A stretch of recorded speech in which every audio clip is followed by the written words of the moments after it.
ایک شخص نے نیکیاں نہیں کی ہیں، کم کی ہیں، نیکیاں بھی ہیں، گناہ بھی ہیں، لیکن گناہوں میں ایک گناہ نہیں ہے، شرک نہیں۔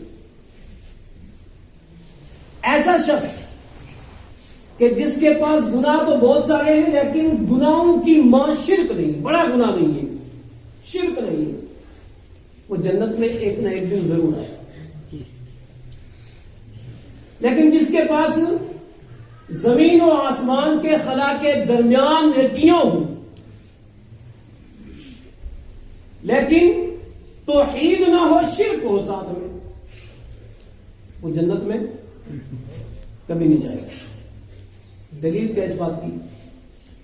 اللہ رب العالمین نے اپنے نبی محمد عربی صلی اللہ علیہ وسلم کو مخاطب کر کے کہا وَلَقَدْ أُوحِيَ إِلَيْكَ وَإِلَى الَّذِينَ مِنْ قَبْلِكَ لَئِنْ أَشْرَكْتَ لَيَحْبَطَنَّ عَمَلُكَ وَلَتَكُونَنَّ مِنَ الْخَاسِرِينَ۔ سورہ زمر کی آیت نمبر 65 ہے۔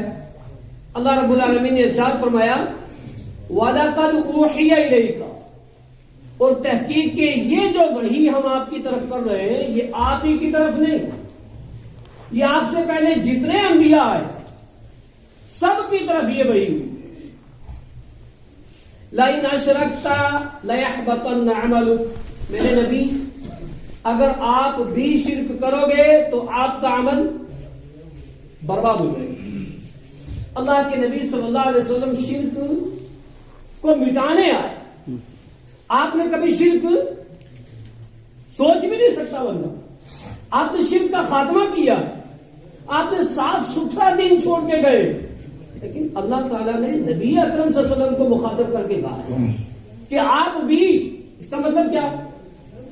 انتہائی خطرناک گناہ ہے۔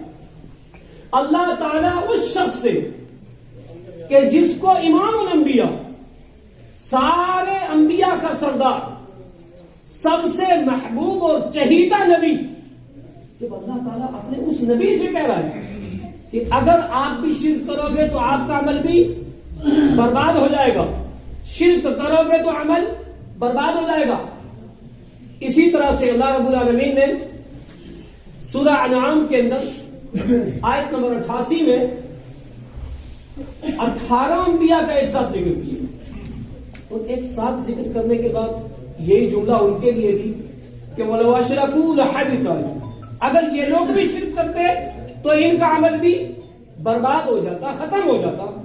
لیکن دنیا میں جتنے انبیاء آئے سارے انبیاء نے شرک کو مٹایا اور توحید کی دعوت۔ اللہ رب العالمین نے ارشاد فرمایا وَلَقَدْ بَعَثْنَا فِي كُلِّ أُمَّةٍ رَسُولًا أَنِ اعْبُدُوا اللَّهَ، ہم نے ہر امت میں رسول بھیجا اور اس رسول کی دعوت اول، دعوت آخر اور دعوت وسط یہی دعوت رہی أَنِ اعْبُدُوا اللَّهَ، ایک اللہ کی عبادت کرو، وَاجْتَنِبُوا الطَّاغُوتَ، طاغوت کی عبادت سے بچو، اللہ کے علاوہ جس کی عبادت کی جائے وہ طاغوت، طاغوت کی عبادت سے بچو، ایک اللہ کی عبادت کرو۔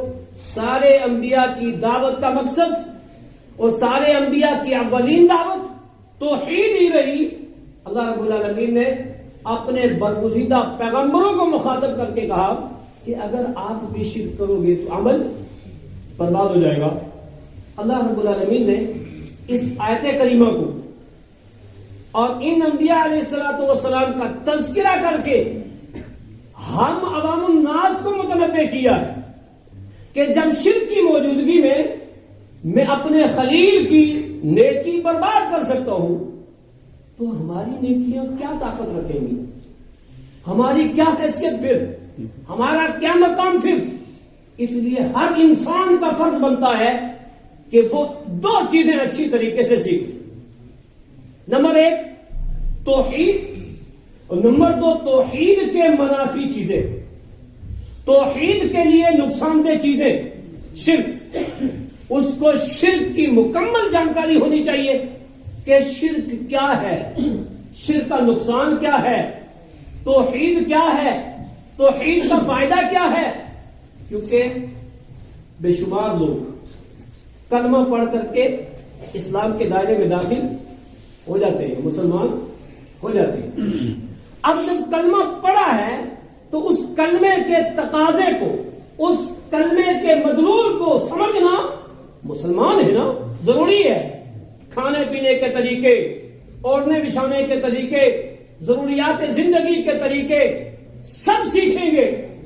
اگر ہم توحید کا تقاضا نہ سمجھیں اور شرک کا نقصان نہ سمجھیں تو کہیں ایسا نہ ہو کہ ہم معمولی شرک کر کے بھی اس کو شرک نہ سمجھیں، کیونکہ سب سے بنیادی چیز ہے توحید کا سمجھنا۔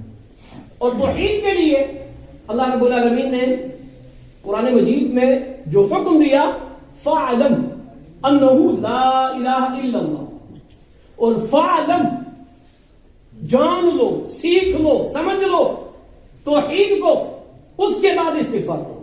فَاعْلَمْ أَنَّهُ لَا إِلَهَ إِلَّا اللَّهُ، پہلے لا الہ الا اللہ کا علم حاصل کرو، لا الہ الا اللہ کو پڑھو نہیں، لا الہ الا اللہ کا ضرب نہ لگاؤ۔ سب سے مین چیز کیا ہے کہ لا الہ الا اللہ کا علم حاصل کرو۔ لا الہ الا اللہ کلمہ بڑا آسان ہے، سب پڑھ لیتے ہیں۔ اب ہم سمجھتے ہیں الحمدللہ ہم پڑھتے ہیں لا الہ الا اللہ، ہم مسلمان ہیں، ٹھیک ہے مسلمان ہیں، لیکن کہیں ایسا تو نہیں وہ جو پڑھے ہیں اس کے خلاف تو نہیں کر رہے۔ ایک شخص پڑھتا کچھ ہے کرے کچھ، کیا کہیں گے اس کو؟ کیا پڑھا اس نے؟ پڑھتا تو ہے لا الہ الا اللہ، وہ کرتا ہے شرک، تو لا الہ الا اللہ کو کہاں اس نے سمجھا، اس کا تقاضا کہاں پورا کیا؟ لہذا سب سے پہلے ہم مسلمانوں کو اس کلمہ توحید کی اہمیت سمجھنا چاہیے، کلمہ توحید کو، اس کے تقاضے کو سمجھنا چاہیے۔ تو جس بندے نے بے شمار نیکیاں کی، توحید نہیں تو اس کی نیکیاں برباد ہو جائیں گی۔ دلیل کیا تھی؟ سورہ زمر کی آیت نمبر 65 اور سورہ انعام کی آیت نمبر 88، ان دونوں آیتوں سے کیا پتا چلا؟ بے شمار نیکیاں ہوں گی اگر، اور نیکیوں کے ساتھ ساتھ شرک ہوگا، کوئی بھی نیکی قبول نہیں ہوگی۔ ایک انسان پنجگانہ نماز پڑھ لے بہت اچھی طریقے سے، خشوع و خضوع کے ساتھ، اخلاص کے ساتھ، نبی کے طریقے پہ، لیکن بغیر وضو کے پڑھ لے، ہوگی نماز؟ کبھی نہیں ہوگی، ہمیں ہر آدمی جانتا نہیں ہوگی نماز۔ جتنی بھی چاہے نیکیاں کر لے تو کیا ہوگا؟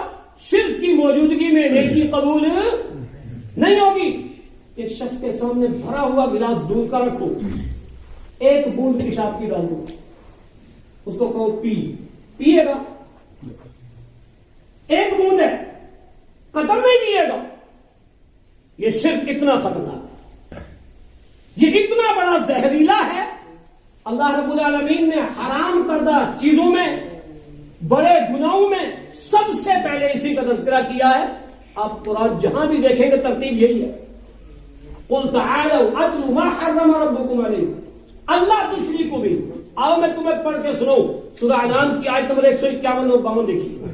آؤ میں پڑھ کے سناؤں کیا کیا حرام کیا ہے۔ پہلے کس کا ذکر ہے؟ شرک کا۔ وَاعْبُدُوا اللَّهَ وَلَا تُشْرِكُوا بِهِ شَيْئًا وَقَضَىٰ رَبُّكَ أَلَّا تَعْبُدُوا إِلَّا إِيَّاهُ وَبِالْوَالِدَيْنِ۔ حرام کردہ چیزوں میں، حقوق اللہ میں سب سے پہلے شرک، اور حقوق العباد میں سب سے پہلے ماں باپ کی نافرمانی۔ لہذا توحید کا جو ہم کلمہ پڑھتے ہیں نا، جو کلمہ طیبہ، اس کی فضیلت، اس کی اہمیت، اس کا تقاضا ہر مسلمان کو جاننا ضروری ہے۔ تو نیکیاں جتنی بھی ہوں گی، شرک ہوگا تو نیکی قبول نہیں ہوگی، اس میں کسی کا اختلاف کسی کا نہیں، کسی مسلک کا کسی کا نہیں۔ قرآن سب پڑھتے ہیں، حدیثیں پڑھتے ہیں، یہ قرآن کی آیت ہم سب تلاوت کرتے ہیں، اور اس کا معنی یہی ہے کہ آپ کی نیکیاں بھی برباد ہو جائیں گی شرک کرو گے تو۔ پتا کیا چلا؟ شرک کی موجودگی میں نیکی قبول نہیں ہوگی۔ کہیں ایسا نہ ہو کہ ہمارا تو گمان ہو نیکیوں پر، ہمارا تو گمان ہو اپنی عبادات پر، لیکن وہ وہاں کیا ہو؟ عاملۃ ناصبہ تصلی نارا حامیہ، عمل کر کر کے تھکے ہوئے ہوں، ڈھیر ساری نیکیاں ہوں گی، ٹھکانہ کیا ہوگا؟ جہنم۔ ایسا کیسے؟ کون سا بڑا گناہ کر لیا؟ کیا ہو گیا؟ وہ یہی ہے سب سے خطرناک گناہ جو ساری نیکیوں کو ختم کر دے۔ اس کے برعکس اگر بندے کی توحید ٹھیک ہے، توحید ٹھیک ہے، توحید کے بعد ہر چھوٹی بڑی نیکی کرنی چاہیے، لیکن توحید ٹھیک ہے اور دوسرے گناہ ہے، جنت میں آئے گا نا؟ ضرور آئے گا، ایک نہ ایک دن ضرور آئے گا۔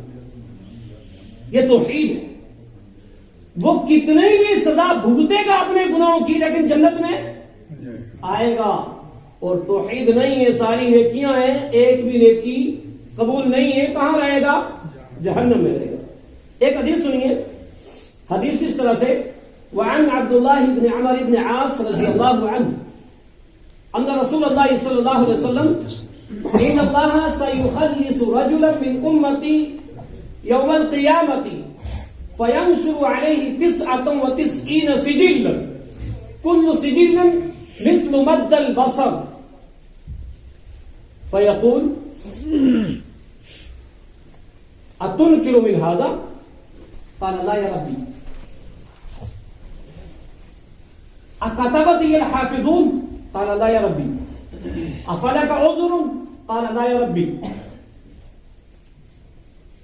بلى ان لنا عندك حسنة فيخرج البطاقة فيها اشهد ان لا اله الا الله واشهد ان محمد رسول الله فتوضع فقال يا ربي مع هذه السجلات ومع هذه البطاقة؟ قال احضر وزنك۔ سنن ترمذی کی حدیث نمبر 2639 ہے۔ اللہ کے نبی صلی اللہ علیہ وسلم نے فرمایا اللہ تعالیٰ بروز قیامت میری امت میں سے ایک آدمی کو نکالا۔ سننا غور سے، میری امت میں سے، ان اللہ سیخلص رجلا من امتی، میری امت میں سے، پتا کیا چلا؟ امت محمدیہ کا بندہ ہو، اس بندے کو نکالا جائے گا اور اس کے گناہوں کے دفتر نکالے جائیں گے، رجسٹر نکالے جائیں گے، کاپیاں نہیں، رجسٹر، بڑے بڑے دفتر وہ کھولے جائیں گے۔ ہوں گے کتنے؟ 99 سجل، 99 رجسٹر، ایک دو نہیں، 99 رجسٹر گناہ، وہ سارے گناہوں سے بھرے ہوئے۔ اب وہ 99 کے 99 رجسٹر گناہ کے، اللہ رب العالمین اس بندے سے پوچھے گا کیا تیرے پاس کوئی عذر ہے؟ اگر کسی کے پاس کوئی عذر ہوتا بھی ہے نا، جب اتنے سارے جرائم ہوں تو وہ پیش کرنے لائق نہیں سمجھتا کہ کیا عذر پیش کروں، اتنے جرائم، 99 رجسٹر گناہ کے، عذر کیا؟ کوئی عذر نہیں۔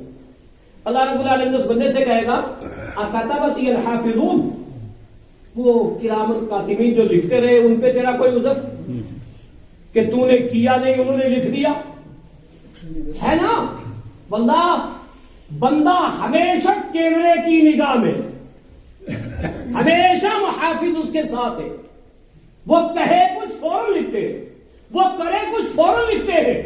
اور یہی جو ہم کہہ کر کے اپنی کتاب، اپنا نامہ اعمال تیار کرواتے ہیں نا، ذرا سورہ قاف پڑھ کے دیکھیے وہاں کیا ہوگا؟ ایک فرشتہ گواہ اور ایک ہاتھ کر کے لے کر کے جانے والا رب کے دربار میں لے کے جائے گا بندے کو، ادھر سے قال قرینہ ھذا ما لدی عتید، یہ جو دنیا میں فرشتے نے وہ ریکارڈ تیار کیا نا وہ لے کے آ جائے گا، کہے گا ھذا ما لدی عتید، میرے ساتھ یہ رہا، اس کا سارا معاملہ، اس کی فائل یہ رہی، فائل آ گئی، اس کی فائل، ادھر سے فائل آئی، ادھر سے ایک اور آ گیا، وقال قرینہ ربنا ما اطغیتہ ولکن کان فی ضلال بعید، ایک اور قرین آ گیا، دو جگہ نا، قال قرینہ وقال قرینہ سورہ قاف میں، ایک قرین سے مراد فرشتہ جو اس کی نیکیاں لکھتا تھا، اور ایک سے مراد شیطان جو ہمیشہ اس کے ساتھ رہتا تھا۔ وہ شیطان آ کے کیا کہے گا؟ ما اطغیتہ، میں نے اس کو نہیں گمراہ کیا، میں نے اس سے ساتھ کچھ نہیں کیا، بلکہ یہ خود ایسا تھا، بلکہ اس نے خود ایسا کیا۔ اور سورہ ابراہیم پڑھ کے دیکھو، وقال الشیطان لما قضی الامر ان اللہ وعدکم وعد الحق ووعدتکم فاخلفتکم وما کان لی علیکم من سلطان فلا تلومونی ولوموا انفسکم۔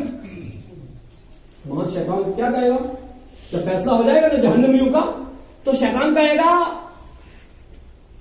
تیرے رب نے تجھ سے سچا وعدہ کیا تھا، وہ سچا وعدہ کیا ہے اللہ کا؟ آؤ اس کی توہین کو مانتے، اس کے نبی کی اتباع کر لو، جنت ملے گی، یہ سچا وعدہ ہے۔ شیطان کہے گا میں بھی وسوسے ڈالتا تھا، لیکن وما کان لی علیکم من سلطان، میرے پاس کوئی دلیل نہیں تھی، میری باتیں بے دلیل تھی، تو نے دلیل والی بات چھوڑی، بے دلیل کے پیچھے لگا۔ فلا تلومونی ولوموا انفسکم، مجھے برا بلا مت کو، دلیل والی بات چھوڑ کر کے بے دلیل کے پیچھے خود لگا، آج یہ ہوں گا مجھے ملامت کر رہا ہے۔ اور سورہ قاف میں کہ کیا کہے گا، میں نے ایسا نہیں کیا۔ اللہ رب العالمین نے کیا فرمایا، لا تختصموا لدی، یہاں جھگڑنے کی ضرورت نہیں، لا تختصموا لدی، ہمارے یہاں بحث و مباحثہ جھگڑا کرنے کی ضرورت نہیں، وقد قدمت الیکم بالوعید، میں تو نازل کر چکا تھا یہ چیز، 99 رجسٹر گناہ کے، کوئی تیرا عذر فرشتوں پہ کہ انہوں نے لکھ دیا تو نے کیا نہیں، کہے گا میرے رب میرے پاس کوئی عذر نہیں، میرا ان پہ کوئی اعتراض نہیں۔ اللہ رب العالمین اس بندے سے کیا کہے گا، ہاں ہمارے پاس تیری ایک نیکی ہے، کیا ہے، ہمارے پاس تیری ایک نیکی ہے، اور آج تیرے پر ظلم نہیں کیا جائے، تیری نیکی کا تجھے بدلہ ملے گا۔ ایک کاغذ نکالا جائے گا، اس پہ یہ کلمہ ہوگا، صرف ایک کلمہ لکھا ہوا اس میں، ایک طرف ایک کاغذ اور پوری لمبی چوڑی تحریر بھی نہیں، صرف ایک کلمہ، اور ایک طرف 99 رجسٹر گناہوں کے۔ کیا کہا جائے گا، وزن کرو، ان کو تولو۔ وہ بندہ کیا کہے گا، میرے رب کہاں ایک بطاقہ اور کہاں 99 رجسٹر، اور ہے بھی کتنے، مد البصر، جتنی دور نگاہ جاتی ہے نا انسان کی، اتنا بڑا دفتر، اتنی بڑی فائل، اللہ اتنا بڑا گناہوں کے 99 رجسٹر، وزن کرو۔ کیا وزن ہوگا میرے رب، یہ کیا مسئلہ، وزن کیا جائے گا تو حدیث کا الفاظ کیا ہے، فلا يثقل مع اسم اللہ شیئا، اللہ اور اس کے رسول محمد عربی صلی اللہ علیہ وسلم کے نام کا مقابلہ کوئی چیز نہیں کر سکتی، کوئی اس سے وزنی نہیں ہو سکتی۔ یہ وزنی کیا ہے، توحید ہے۔ کیا ہو گیا، وہ 99 رجسٹر تو اوپر اٹھ گئے، یہ ایک بطاقہ نیچے رہ گیا۔ کیا تھا وہ، اللہ رب العالمین نے اپنی رحمت سے اس کے گناہوں کو معاف کیا، اور اس کی توحید کا بدلہ اس کو ملا، جنت ملی۔ گناہ کتنے تھے، 99 رجسٹر، نیکی کیا تھی، صرف توحید تھی، ہوا کیا، اللہ نے اس کو معاف کیا، اس کو جنت ملی۔ یہ سنن ترمذی کی 2639 نمبر کی حدیث ہے۔ اس سے کیا پتا چلا، توحید اگر ہے تو جنت ملے گی، گناہ جتنے بھی ہوں سزا بھگتے گا، جنت میں آئے گا۔ لیکن اگر توحید نہیں ہے تو نیکیاں جتنی بھی ہوں گی وہ قابل قبول نہیں ہوں گی۔ اسی طرح سے ایک اور حدیث کہ ایک بندہ اگر توحید پر ہے، اس کی توحید ٹھیک ہے، تو جیسے کیسے بھی عمل ہوں گے وہ جنت میں جائے گا۔ اب یہ چیز جو ہے وہ یہ سمجھے کہ جیسے کیسے بھی عمل ہوں گے جنت مل جائے گی، یہ معمولی چیز نہیں ہے۔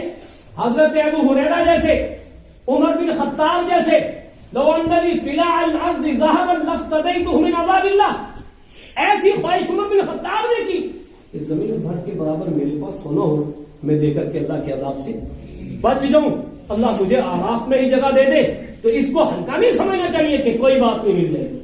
حضرت عبادہ بن صامت راوی حدیث ہے، وہ فرماتے ہیں اللہ کے نبی صلی اللہ علیہ وسلم نے فرمایا کہ جس بندے نے یہ گواہی دی اللہ ہی عبادت کے لائق ہے، اس کا کوئی شریک نہیں، محمد رسول اللہ صلی اللہ علیہ وسلم اللہ کے بندے اور رسول ہیں، وَأَنَّ عِيسَى عَبْدَ اللَّهِ وَرَسُولُهُ، عیسیٰ علیہ السلام اللہ کے بندے اور اس کے رسول ہیں، وَكَلِمَتُهُ أَلْقَاهَا إِلَى مَرْيَمَ، اللہ کے کلمے ہیں جو مریم میں ڈالے گئے، وَالْجَنَّةُ حَقٌّ وَالنَّارُ حَقٌّ أَدْخَلَهُ اللَّهُ الْجَنَّةَ عَلَى مَا كَانَ مِنَ الْعَمَلِ۔ سنن یہ صحیح مسلم کی روایت کتاب الجنائز کی، اللہ کے نبی صلی اللہ علیہ وسلم نے کیا فرمایا، عَلَى مَا كَانَ مِنَ الْعَمَلِ، اس کی توحید ٹھیک ہوگی، توحید درست ہے، عمل جیسا کیسا بھی ہوگا ایک نہ ایک دن جنت میں ضرور آئے گا۔ یہ توحید، یہ لا الہ الا اللہ کا تقاضا ہے، یہ توحید کی فضیلت ہے، یہ توحید کی اہمیت ہے۔ یہ توحید کا مقام ہے کہ توحید والا جنت میں نہ جائے، ایسا نہیں ہو سکتا، توحید والا ہی جنت میں جائے گا۔ اس لیے ہم جو کلمہ پڑھتے ہیں نا، لا الہ الا اللہ محمد رسول اللہ، ہمیں اس کے تقاضے کو پورا کرنا چاہیے، ہمیں شرک نہیں کرنا چاہیے۔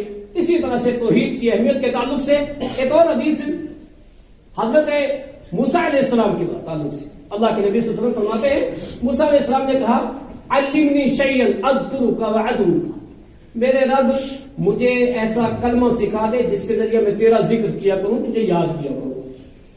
قال قل یا موسیٰ لا الہ الا اللہ، اللہ رب العالمین نے فرمایا کہ موسیٰ لا الہ الا اللہ کہو، لا الہ الا اللہ کہو۔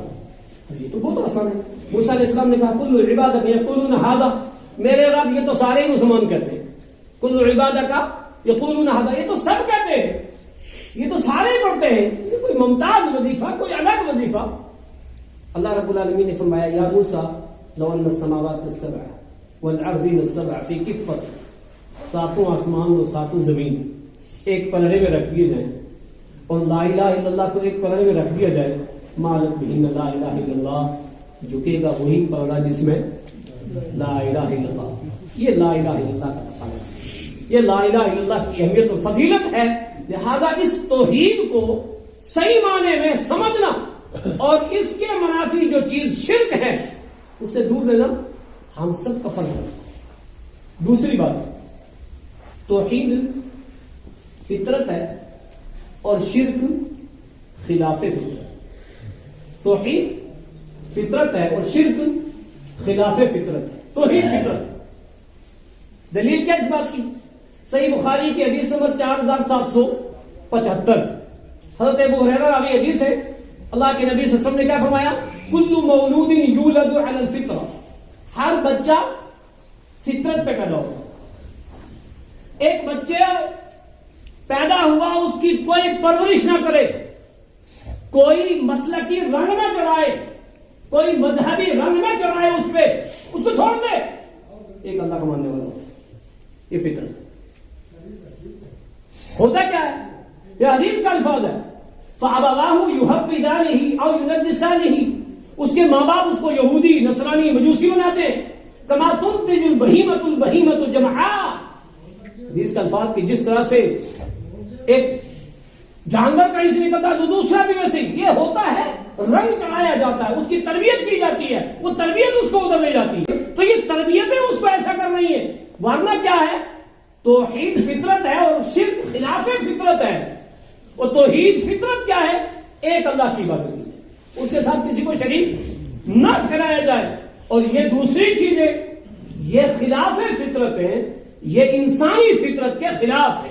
انسانی فطرت ایک اللہ کی عبادت ہے، اور ہر انسان فطرت پہ پیدا ہوتا ہے۔ فطرت کو کوئی چیز اگر مٹاتی ہے، اس کو رنگ چڑھاتی ہے، تو وہ معاشرہ، وہ سوسائٹی، وہ ماں باپ، وہ ماحول، وہ اس کو ایسا بناتا ہے۔ لیکن کم سے کم ایک انسان کو جب وہ ہوش سنبھال لے، ایک چیز تو دماغ میں آتی ہے نا کہ رب العالمین نے کون سا کلام نازل کیا ہے، کم سے کم مسلمانوں کو تو پتا ہے نا وہ کیا ہے، وہ ہے قرآن۔ اب اس قرآن کو سمجھنا، اس قرآن سے توحید کو سمجھنا، کیونکہ لوگوں کے ماحول سے نہیں، اس سے سمجھنا۔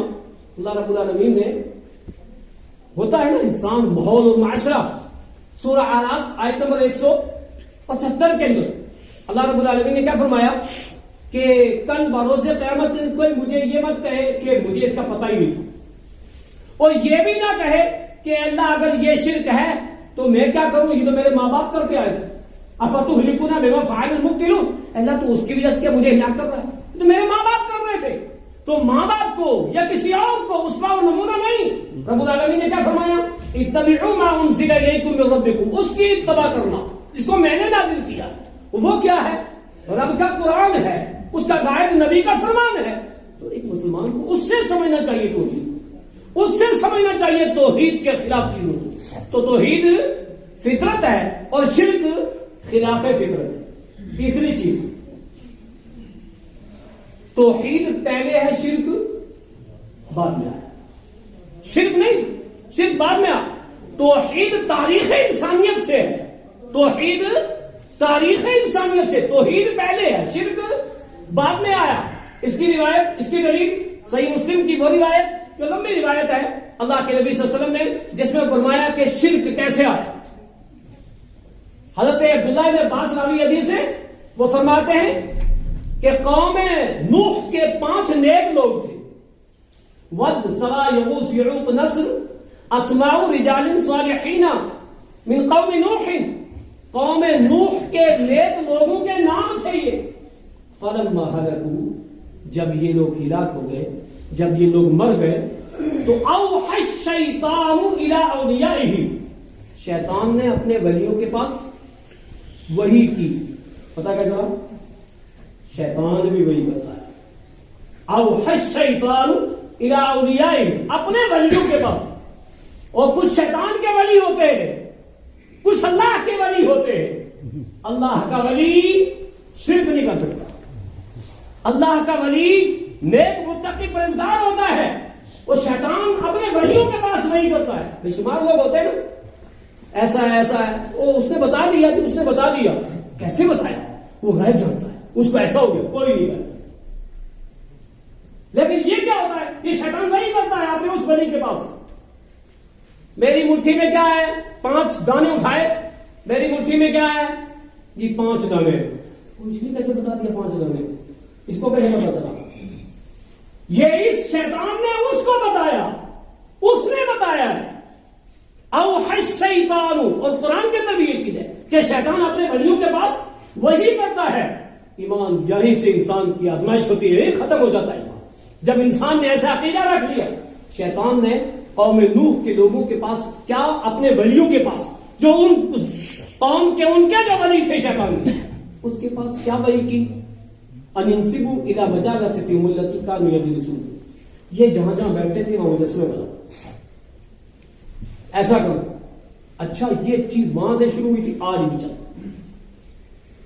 چل رہی. بس کہیں لگا دو کوئی جھنڈی، لگا دو کوئی بکس، واللہ گاڑی چلانے والا گانا بجاتا ہے، جیسا وہاں آتا بند کر دیتا. کیوں؟ درگاہ ٹھیک ہے، درگاہ ہے، آپ عزت کر رہے ہو، بزرگ سن رہے ہیں. اللہ ہر جگہ سنتا نہیں سنتا؟ اللہ سے ڈرے یا ان سے ڈرے؟ میں سفر کرتا ہوں نا مندر میں، جیسے وہ ایک زیارت ہے وہاں گاڑی آئی، کسی کے کہنے سے نہیں بند کرے گا، وہ وہاں بند کر لیا. کئی بکس دیکھا بند کر لیا، کئی جنگی دیکھی بند کر لی. بہت اچھی بات ہے، یہ تو سننا ہی نہیں چاہیے، ہے ہی غلط ہے. موسیقی حرام ہے اسلام میں، یہ لغویات چیزیں نہیں سننی چاہیے. رب نے کہا ہے، نبی نے کہا ہے. کتنے ڈرتے ہیں؟ تخشون الناس واللہ احق ان تخشوا، لوگوں سے ڈرتے ہو، اللہ سے نہیں ڈرتے. ہم زیارتوں سے ڈرتے ہیں، اللہ سے نہیں ڈرتے. بھائیو اللہ سے ڈرنا چاہیے. شیطان نے کیا وحی کی؟ یہ جہاں بیٹھتے تھے یہاں ان کا مجسمہ بنا، اور کیا اپنے لوگوں سے کہو کیسے کیسی عبادت کرتے تھے یہ، اللہ رات بھر جاگے رہتے تھے، اتنی لمبے لمبے قیام، ایسی باتیں، تاکہ مثال دے کر کے لوگ کیا کریں؟ عبادت کریں. وہ قوم ختم ہوئی، بعد کی قوم آئی، اور حدیث کا الفاظ ہے فلما ہلکوا، جب وہ ہلاک ہوئے، وتنسخ العلم، علم مٹ گیا، ابھی تک ان کی عبادتیں شروع ہوئی. علم مٹ گیا، علم مٹ گیا. شرک وہیں ہوگا جہاں علم نہیں، شرک وہیں ہوگا جہاں توحید کا علم نہیں. اور توحید کا علم جس قریے کے اندر ہو، لا الہ الا اللہ کے تقاضے کو سمجھنے والا ہو، وہ شرک نہیں کر سکتا، وہ شرک کے قریب نہیں جا سکتا. اس کو پتا ہے یہ کتنا خطرناک ہے. تو یہ حدیث اس سے کیا پتا چلا کہ توحید پہلے سے ہے، اور شرک یہ قوم نوح کے 5 نیک لوگوں کی تعریفوں میں غلو کرنے سے شروع ہوا. اللہ کے نبی صلی اللہ علیہ وسلم نے آخری ایام میں، آخری دن اپنی صحابہ کو وصیت کی تھی. کیا؟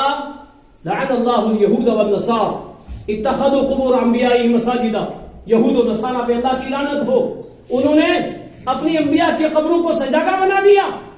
لا تجعل قبری وثنا یعبد، میرے صحابہ میری قبر پہ سجدہ مت کرنا، میری قبر کو ایسا مت بنانا الحمدللہ آج تک نبی کی قبر پہ کسی نے سجدہ کیا؟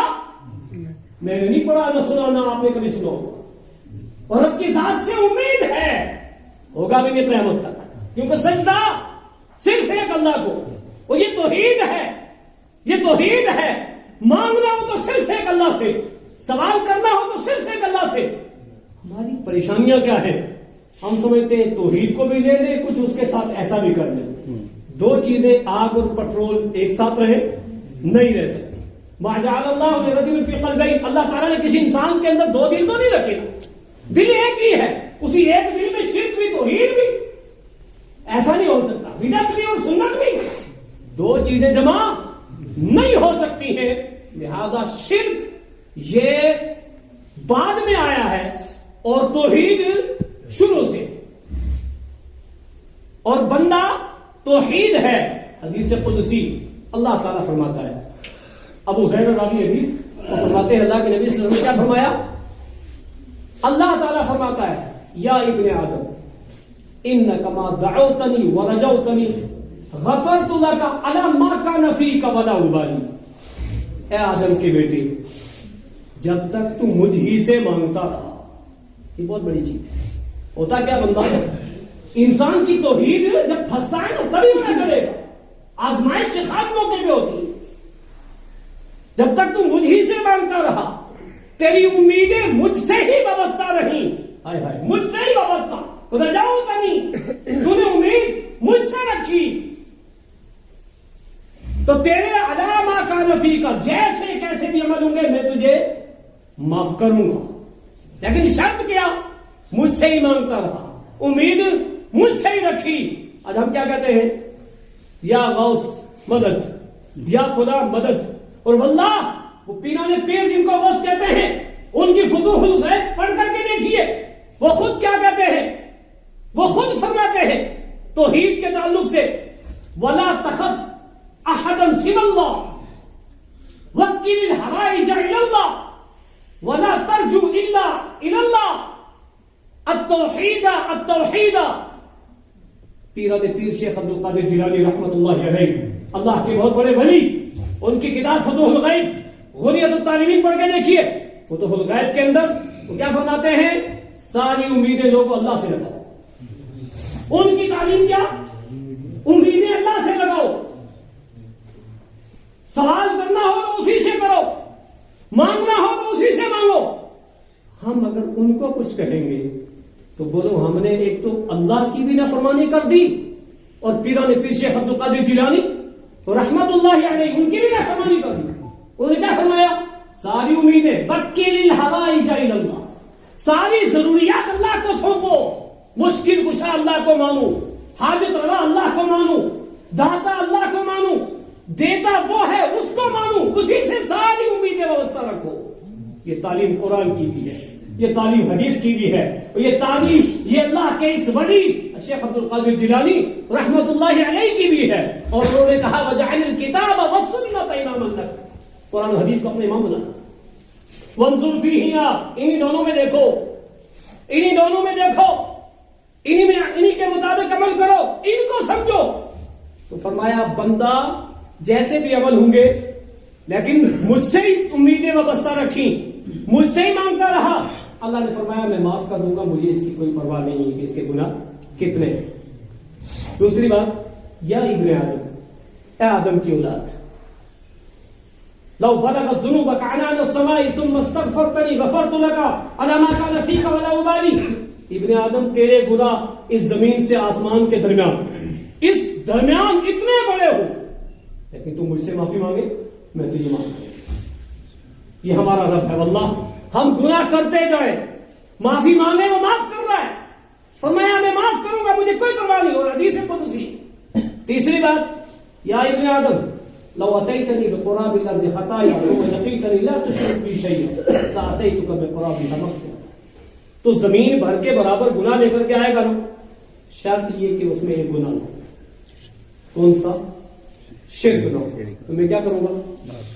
میں تیرے سارے گناہ معاف کر دوں گا۔ اس لیے مسلمانوں ہمیں شرک کی قباحت کو سمجھنا اور شرک سے دور رہنا انتہائی ضروری ہے، اور توحید کی باریکیوں کو سمجھنا۔ توحید کو صحیح معنی میں سمجھنا. حدیث کے اندر ہے نا واللہ تفتح الشیطان، شیطان یہ جو کہتے ہیں نا لو، اگر ہم اس کو جموں لے کے چلے جاتے تو یہ اگر کا جملہ شیطان، حدیث نے کیا فرمایا؟ اس سے شیطان کے دروازے کھلتے، اس سے شرک کے دروازے کھلتے. لو نہیں کرنا چاہیے، یہ توحید ہے. کوئی بندہ ہے کہ اگر ایسا کر لیتے تو توحید دیکھو، لیکن یہ نہیں کہنا چاہیے. اگر تم کو کیوں کہہ رہے ہو بھائی؟ نہیں کرنا چاہیے ایسی چیز، یہ توحید ہے. الشرک دبیبۃ من اخفاء النمل، چیونٹی کی چال سے زیادہ باریک ہے. معمولی چیزوں میں آ جاتا، ہم کچھ نہیں سمجھتے. ایک شخص نے اللہ کے نبی کے سامنے آ کر کے کہا اللہ اور آپ چاہیں میرا کام ہو جائے.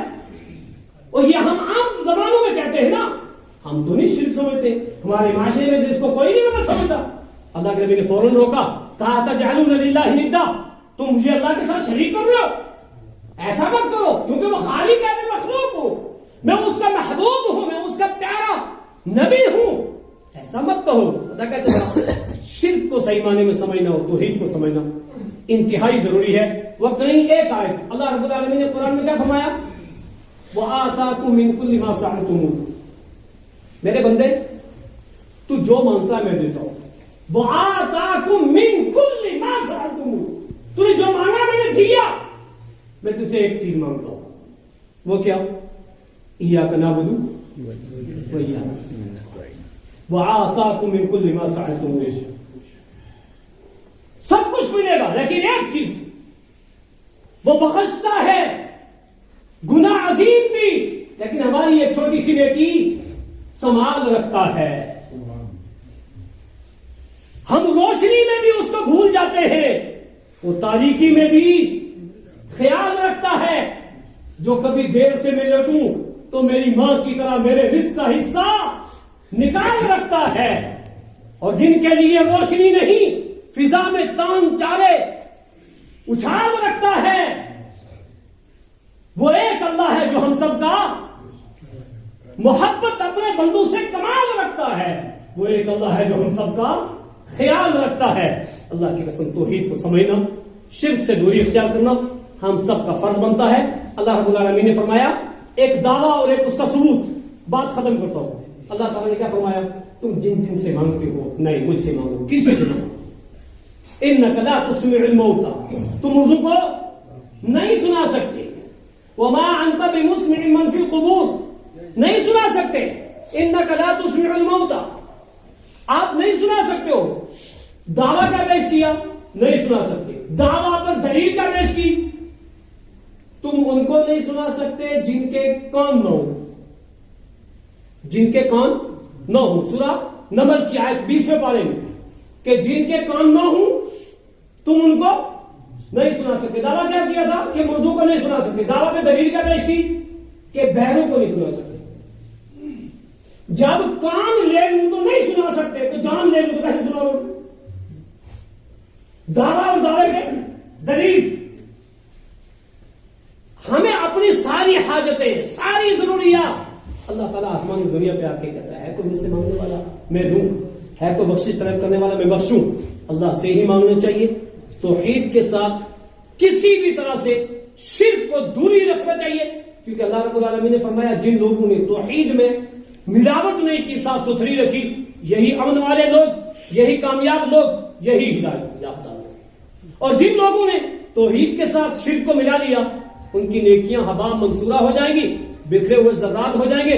اللہ تعالی ہم سب کو شرک کو سمجھنے اور شرک سے دوری اختیار کرنے کی توفیق عطا فرمائے، اور صحیح معنی میں توحید کو سمجھنے اور توحید کے تقاضے کو پورا کرنے کی توفیق عطا فرمائے.